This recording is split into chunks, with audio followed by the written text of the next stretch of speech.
Do you feel that you're drowning in the meetings that never end, only to book more meetings just seem as pointless?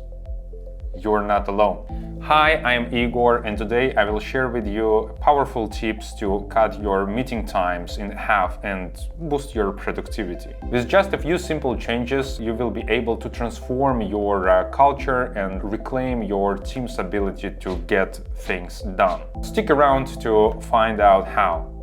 Let's dive into it. Before we start, I would like to ask your help. Please like, share, and subscribe to the channel. This channel is new, so I will highly appreciate your support. Okay, first let's start discussing common problems with meetings. First problem, no agenda or objectives. Meetings with no clear purpose or objective lead to inefficient and unstructured discussions.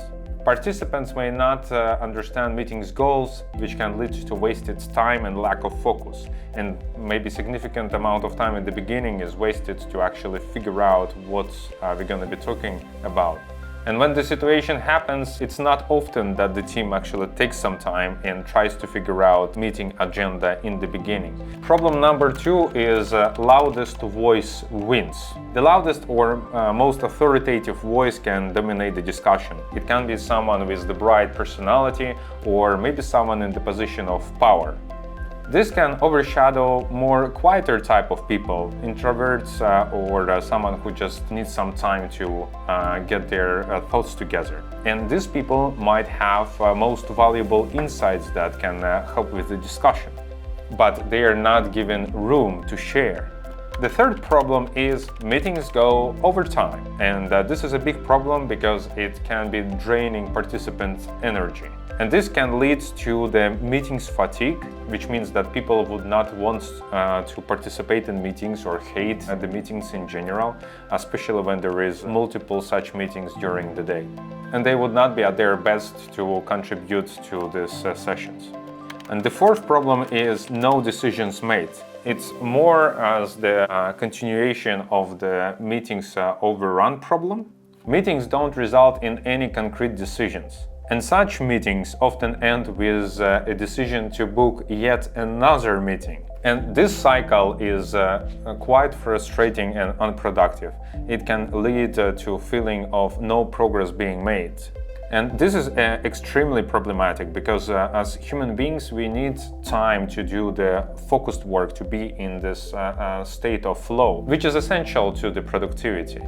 Now that we have identified common problems, let's take a look at how can we make these meetings more productive.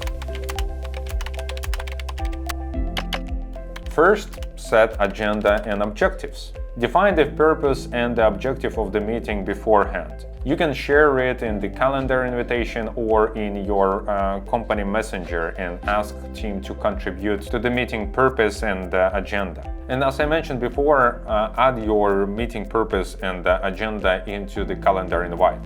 Many people rely on their calendars to tell the story of what to expect during the day. Especially it concerns the engineers who are usually focused on their scope of responsibility and just keep attention to their team. Tip number 2 is visualize your agenda.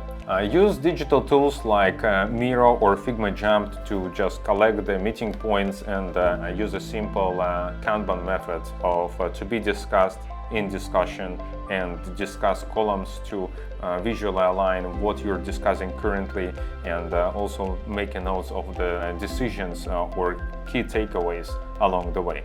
If you have some project management tool like Jira, Trello or any alike, you can use your backlog to be as this visual presentation of the agenda.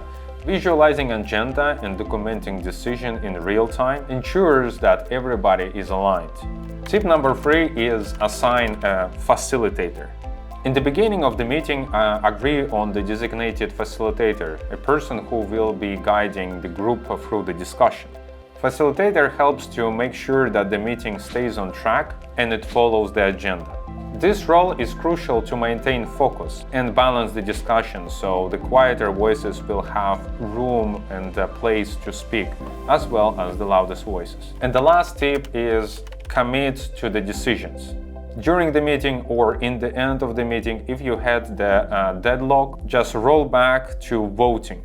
Vote for decision as a group so you can move forward. And in the end of the meeting, clearly write down what, who, and when. This will ensure accountability. Share these decisions with all participants after the meeting. This provides a reference point to follow up and continuity. While these tips can help make your meetings more productive, it is also important to be aware of the common mistakes to be avoided. Mistake number 1. Participating in the meeting without clear purpose or agenda. If you are invited to such meeting, ask organizer for details. This helps you to prepare and ensure that your time will be well spent. And once you have a clarity about the purpose and the agenda, you can figure out that you're not the right person to be in this meeting. It's fine to say no.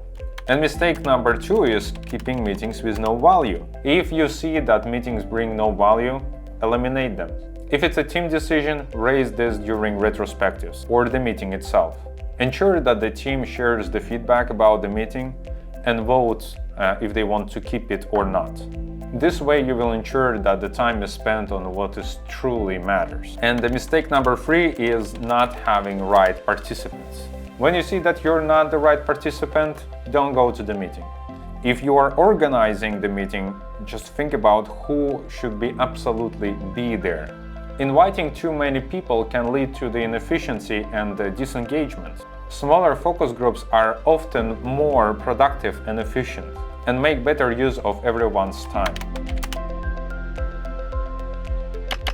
I understand, changing the habits and culture is not easy. But remember, small incremental changes can lead to big improvements over time. Start by applying these tips gradually and make sure to avoid the common pitfalls that we have discussed. Effective meetings are the key on boosting organizational alignment and ensuring that everybody is working towards the same goal. If you found these tips useful, please like, comment and share to get more content on the teamwork efficiency. If you have any questions, I will be happy to answer them. Just drop the question in the comment section. Thanks for watching and see you in the next one. Bye bye!